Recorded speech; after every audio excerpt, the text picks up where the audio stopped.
এক ছোট্ট খরগোশের জীবনে নামতে যাচ্ছে বড় বিপদ। সে কি পারবে জঙ্গলের সবচেয়ে চালাক শিয়ালকে হারাতে? ওহো, আজকে তো দারুণ সকাল। আমি আজ অনেক গাজর তুলবো।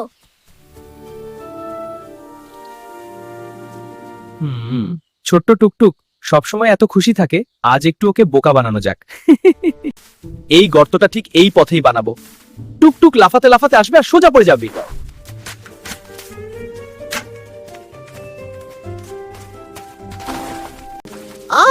এটা কি হলো? আমি গর্তে পড়ে গেলাম। ওহো টুকটুক, সাবধানে হাঁটতে হয়। এবার তুমি আর বের হতে পারবে না। না, শিয়াল খুব চালাক, কিন্তু আমিও একদম বোকা না। শিয়াল ভাই, আপনার পেছনে দেখুন। কি হয়েছে? সিংহ, সিংহ আসছে। কি সিংহ? আমি থাকছি না।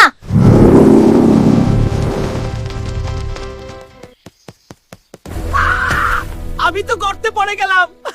শিয়াল ভাই, অন্যের জন্য ফাঁদ বানালে একদিন নিজেই তাতে পড়তে হয়। আমি ভুল করেছি টুকটুক, আমি আর কখনো এমন করব না।